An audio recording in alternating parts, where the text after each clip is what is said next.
नमस्कार, आप देख रहे हैं बहस बिहार की और आपके साथ मैं हूं विवेक। लेकिन यहां पर उत्तर प्रदेश के मुख्यमंत्री नजर आएंगे आपको, क्योंकि योगी ने कुछ कहा।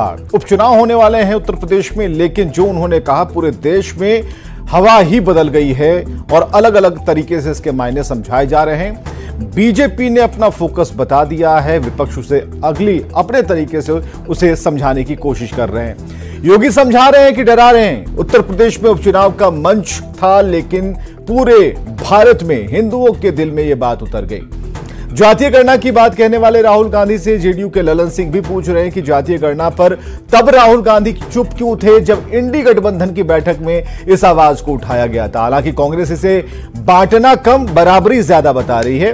और तो और यू टर्न लेने और खूबियां गिनाने की भी बात कह रहे हैं। समय आने पर कांग्रेस को जो जानते हैं शायद उन्हें याद होगा, नारा यह होता था, न जात पे न पात पे, वोट लगेगा हाथ पे। तो सबसे पहले योगी आदित्यनाथ के बयान को सामने रखते हैं। बहनों और भाइयों, राष्ट्र से बढ़कर के कुछ नहीं हो सकता, कुछ नहीं हो सकता। और राष्ट्र तब सशक्त होगा जब हम एक रहेंगे, नेक रहेंगे, तभी नेक रहेंगे। बटेंगे तो कटेंगे। आप देख रहे हैं ना, बांग्लादेश में देख रहे हो ना, तो वो गलतियां यहां नहीं होनी चाहिए। बटेंगे तो कटेंगे, एक रहेंगे तो नेक रहेंगे, सुरक्षित रहेंगे और समृद्धि की पराकाष्ठा को पहुंचेंगे। हमें विकसित भारत की संकल्पना को साकार करने के लिए कार्य करना है। चलिए सीधे डिबेट पर आते हैं। जैन जिज्ञासु प्रवक्ता आरजेडी से हमारे साथ आज की डिबेट में, कुंतल कृष्णा जी प्रवक्ता बीजेपी से, परिमल कुमार प्रवक्ता जेडीयू से, ज्ञान रंजन प्रवक्ता कांग्रेस से हमारे साथ हैं। ज्ञान रंजन जी, जो बातें आज योगी आदित्यनाथ ने कही वो कहीं ना कहीं कांग्रेस को चुभ गई, ऐसा क्यों? और राहुल गांधी जो बराबर कह रहे हैं कि नहीं, हम तो देखते हैं कौन रोक लेता है, जातीय गणना होकर रहेगी। देखिए विवेक जी, दुनिया में एक भारतीय परंपरा में एक बात तो बिल्कुल सत्य है कि जब बच्चा जन्म लेता है तो उसके साथ दो चीज़ें जुड़ जाती है। मैंने इस बात को पहले भी कहा, लेकिन आज ये स्पेशल मुद्दा है तो मुझे इस बात को दोहराना है कि बच्चा जैसे ही जन्म लेता है उसके साथ जाति और धर्म जुड़ जाती है। धर्म तो आप बदल सकते हैं, लेकिन जाति आप नहीं बदल सकते हैं। देश की ऐसी विडंबना है कि हम इस पर आज चर्चा कर रहे हैं। आखिर चर्चा करने की ज़रूरत क्या हुई भाई? हमारे देश में बाघ, चीता, बकरी, कुत्ता, बिलाई, मोर, सबकी प्रजातियों की गिनती होती है। उसके हिसाब से उसकी पॉलिसी बनती है। अफ्रीका से बाघ आता है उसके बचाने के लिए, उसके संरक्षण करने के लिए। तो क्या हम मनुष्य उससे भी खत्म है क्या? हमें नहीं पता होना चाहिए कि हम कैसे हैं, कौन है, कितने हैं और उसकी क्या व्यवस्था है? क्या ये जानने की जरूरत नहीं है? सिर्फ हम बैठ के बातें करते रहेंगे तो ये सही है कि इस बात को बोलना है? बंद कमरे की बातें जो आती है, एक मिनट सुन लीजिए, मैं बता रहा हूं। देखिए, जाति महत्वपूर्ण कांग्रेस के लिए बिल्कुल नहीं है। मैं बताता हूं उसके क्या मायने। आपने कहा जात पे ना हाथ पे, वोट पड़ेगी हाथ पे। कांग्रेस पार्टी जमात की पार्टी, लेकिन यहां जरूरत है समाज की। आज देश में यह मांग है। सी वोटर ने कल सर्वे कराया था परसों, उसमें 70% लोगों ने कहा, 74% लोगों ने कहा कि हां, आर्थिक, सामाजिक, जातिगत जनगणना होनी चाहिए। सबको जानने का अधिकार है। अरे भाई, जब देश में आप बाकी लोगों की करते हैं, तब जानने का अधिकार नहीं था जब प्रधानमंत्री इंदिरा गांधी थी। विवेक जी, मैं उसी बात को तो दोहरा रहा हूं। जब जानने का अधिकार नहीं था तब जनता से आवाजें नहीं आई थी, जनता से आवाजें नहीं उठी थी। बात को आप समझिए। जब जैसी जरूरत होती है, हम जनता के लिए यहां आए हैं, जनता की बातों को रखने के लिए आए हैं, जनता के लिए आए हैं और जनता के द्वारा चुने गए हैं, इसलिए आए हैं, ना कि हम अपने पर्सनल एक्सपेंस के लिए। आज कुछ पुरानी चीजें सामने आ गई। मैं आपको सुनाना चाहता हूं जरा। हाँ, एक मिनट देखिए। जातिवाद में नहीं है। मैं तो चाहूंगी कि ये शब्द हम हटा दें अपने देश से। हम सब अपने को एक माने। जब हम उपलब्धियों की तरफ देखते हैं, सफलताओं की तरफ देखते हैं, तो कमजोरी की तरफ भी देखना है। किन बातों ने हमको पीछे रखा? कौन से रोड़े हमारे रास्ते में आए कि हम तेजी से आगे नहीं बढ़ सके? तो हम देखते हैं कि जो सबक आजादी की लड़ाई ने हमें सिखाया था कि केवल एकता और अनुशासन से सफलता प्राप्त हो सकती है, आज जाने या अनजाने कुछ ऐसे लोग हैं जो जाति के नाम से समाज को चोट पहुंचाते हैं। चलिए आप बताइए जरा। जी मुझे जवाब दे हाँ। मुझे जवाब देने के लिए बिना टोके सुनिएगा प्लीज, और मैं उम्मीद करता हूं कि मुझे समय मिलेगा। हाँ लीजिए ना, समय लीजिए। इंदिरा गांधी ने उस समय समय लिया, अब आप ले लीजिए। हाँ, क्या उन्होंने कहा कि अगर समाज में जो रीतियां हैं जिसके पीछे हो रहे उस पर काम करने की जरूरत है। हमारा संविधान हमारे अधिकार देता है, हम संविधान के हिसाब से चलते हैं। अगर घर में 4 भाई एक अपाहिज होता तो क्या उस पर ज्यादा ध्यान नहीं देते हैं? बात यहां यही खत्म नहीं होती है। अगर जब तक तब तक जाति और नीचे अति पिछड़े और पिछड़ों की बात होगी, दलित समाज की बात होगी, वंचितों समाज की बात होगी, जब तक देश में एक वन एजुकेशन सिस्टम नहीं होता। क्यों नहीं वन एजुकेशन सिस्टम लागू हो रही है? अगर आप ये कह रहे हैं कि हम हिंदू है तो हिंदू हैं, हमें प्रूव करने की जरूरत नहीं है। आज हमारे देश की सबसे सुंदरता सुन लीजिए, आज आप ऐसे बात कर रहे हैं जैसे लग रहा है कि बीजेपी से पहले बीजेपी थी और उस बीजेपी से पहले भी बीजेपी की सरकार थी। अंग्रेजों ने जब अंग्रेजों ने इसे छोड़ा तो उसके बाद बीजेपी ने पकड़ लिया और तब से लेकर आज तक बीजेपी की सरकार थी। और जितनी मांगे आपकी हैं वो अधूरी इसलिए रह गई क्योंकि आप सत्ता में नहीं आए। क्यों ऐसा बात कर रहे हैं? ठीक है विवेक जी, तो सुन लीजिए इसका जवाब। फिर आपने पूछा है, देखिए हम जब सत्ता में आए हमारे पास क्या था? एक सुई बनाने की भी सुविधा नहीं थी।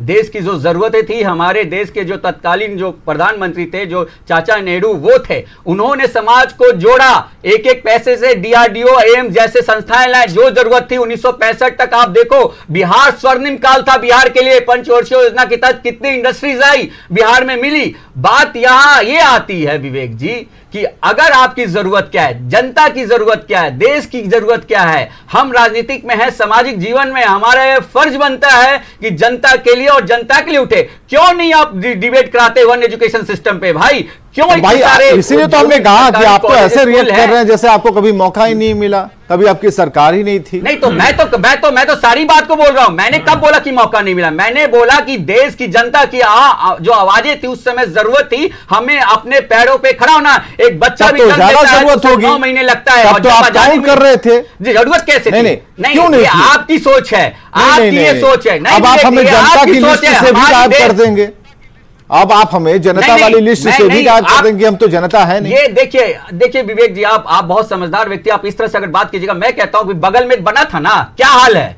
नेपाल और पाकिस्तान को देख लीजिए। हमारा देश कितना प्रबुद्ध हुआ, कितना समझदार हुआ, कितने आगे से बढ़े। हम आज मंगल ग्रह तक चले गए हैं। हमारी उपलब्धियों की देखिए। बधाई हो, बधाई हो। चलिए, मान रहे हैं कि हम लोग कहां से कहां पहुंच गए, मंगल को भी पार कर जाएंगे। हाँ, क्या आप नहीं मांगते हैं? नहीं, हम तो मान रहे हैं, आप मान रहे हैं पॉलिटिकली, ये बड़ी बात है। हाँ, अरे भाई ये तो हमारा ही देन है, कांग्रेस की देन है विवेक जी। ठीक है, मुझे मिल जाएगा, कैसे थोड़ा वक्त मुझे भी मिल जाएगा। कुंतल कृष्ण, जातीय गणना मैं पिछले 6 मिनट से जी विवेक जी 6 मिनट से मैं चुपचाप सुन रहा था।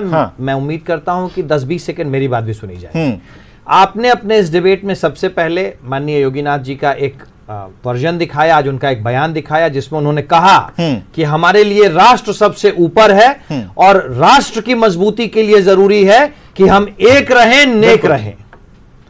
मैं सभी अपने साथियों से पूछना चाहता हूं, क्या हिंदू एकता से किसी को परेशानी है?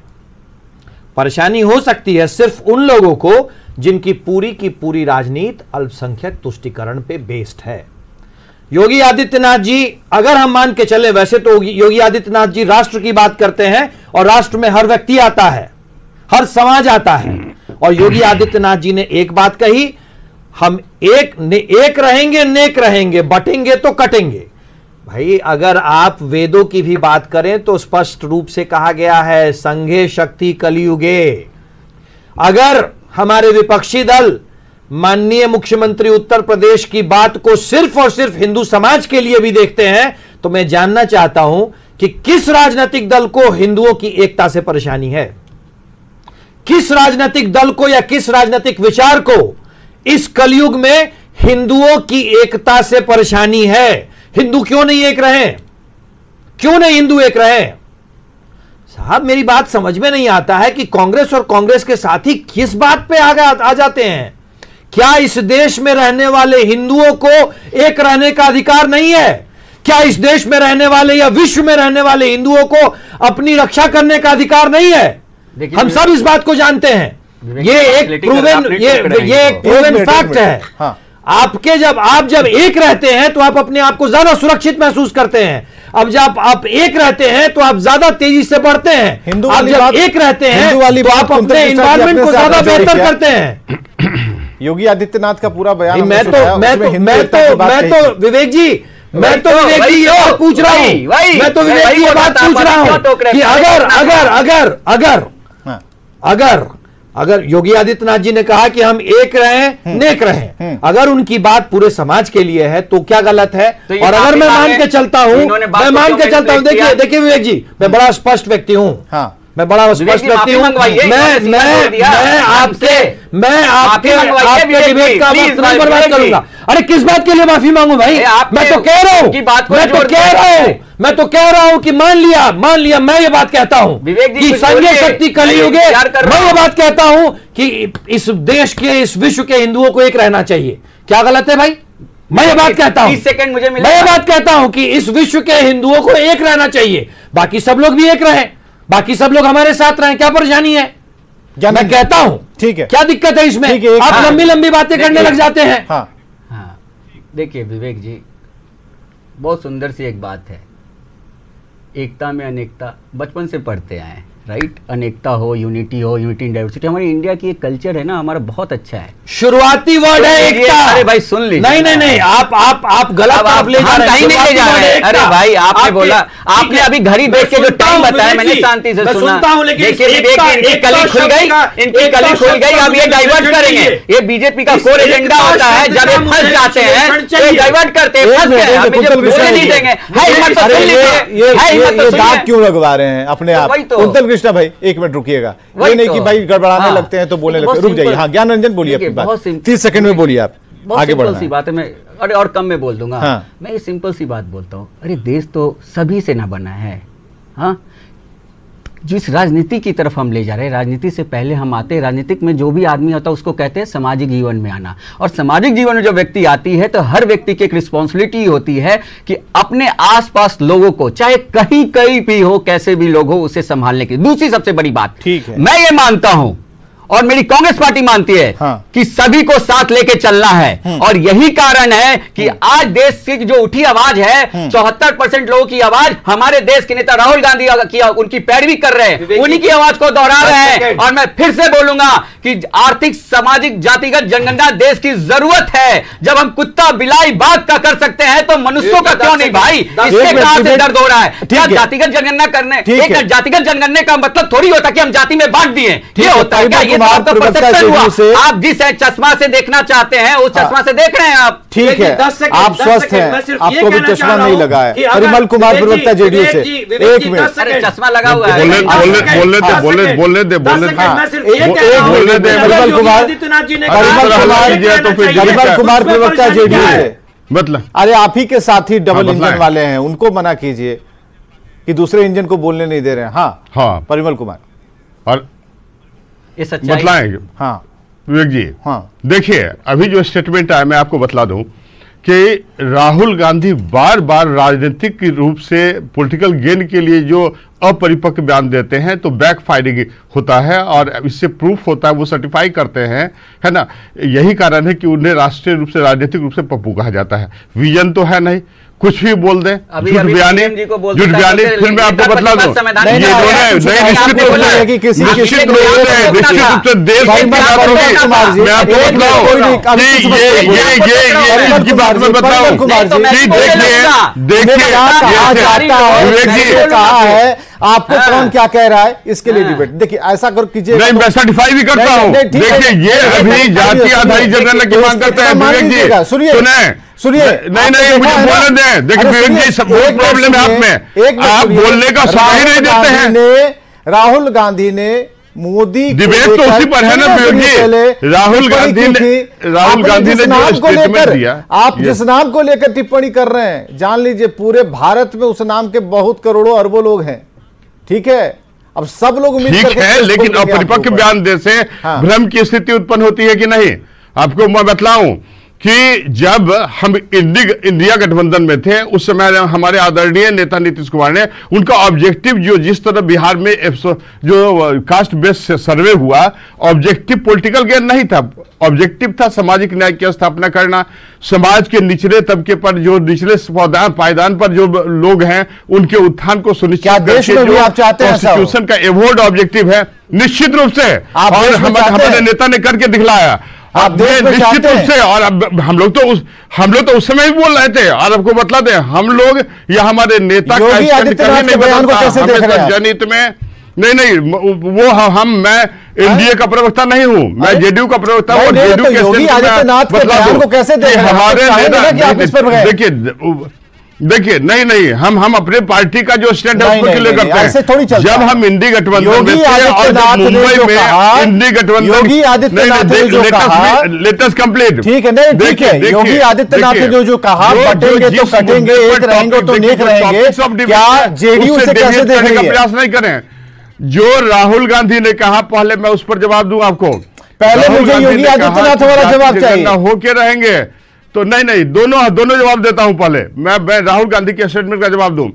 जब इंडी गठबंधन में हम लोग थे और मुंबई में अधिवेशन हुआ था तो हमारे आदरणीय नेता नीतीश कुमार ने कहा था कि हम लोग सर्वसम्मति से एक प्रस्ताव पारित करें कि जब इंडिया गठबंधन सत्ता में आएगी तो राष्ट्रीय स्तर पर जातीय आधारित जनगणना कराए जाएंगे। अब मैं वास्तविकता बतला दूं, ममता बनर्जी, यहां लालू प्रसाद यादव जी, राहुल गांधी जी सभी ने विरोध किया।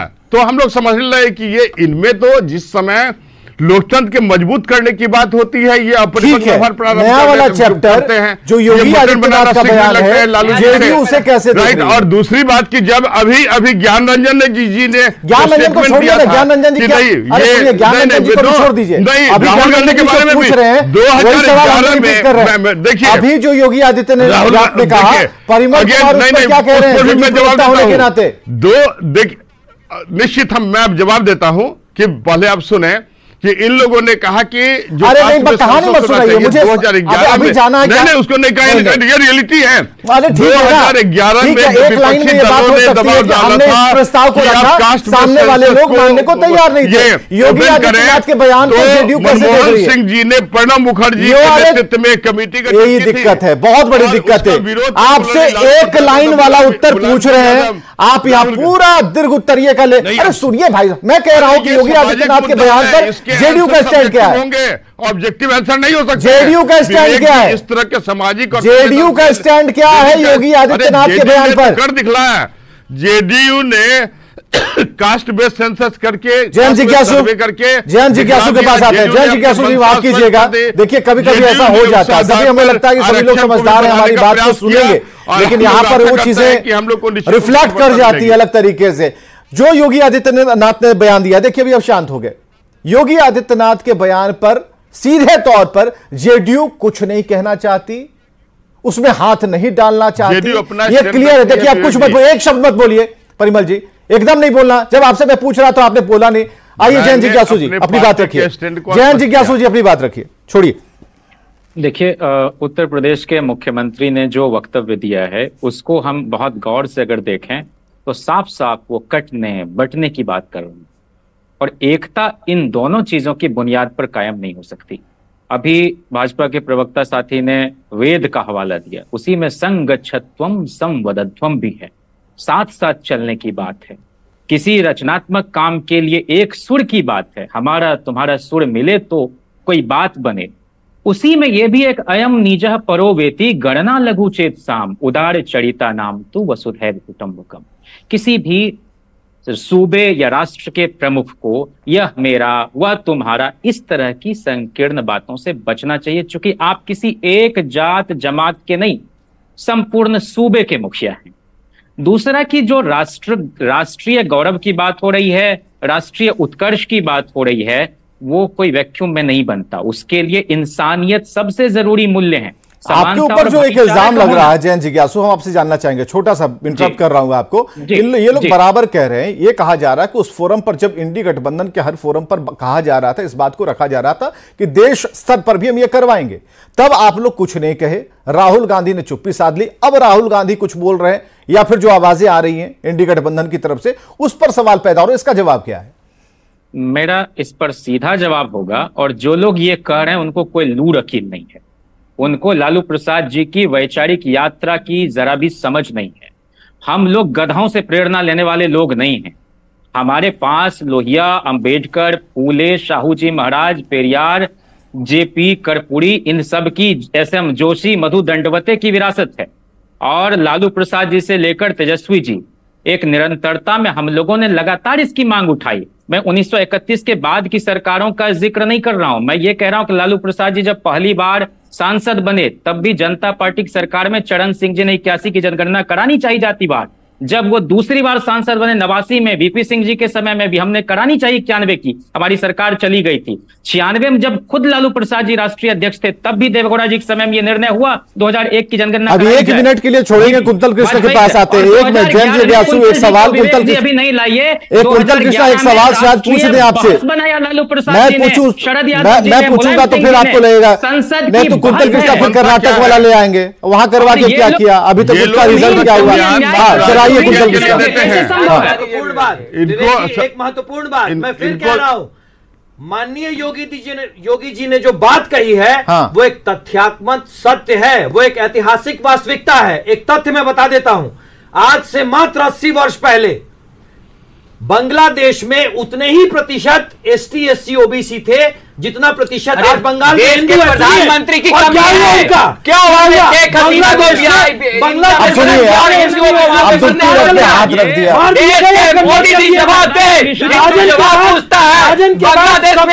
बहुत बहुत शुक्रिया, बहुत बहुत शुक्रिया। आज की डिबेट को खत्म करते हैं। देखिए यहां पर एक बात जो है, कुंतल कृष्णा ने पते की कहनी शुरू कर दी, खासकर उस रेशियो को लेकर के जिस पर आज सवाल उठने चाहिए थे। समय की कमी है। बहुत बहुत शुक्रिया। खबरें लगातार जारी हैं।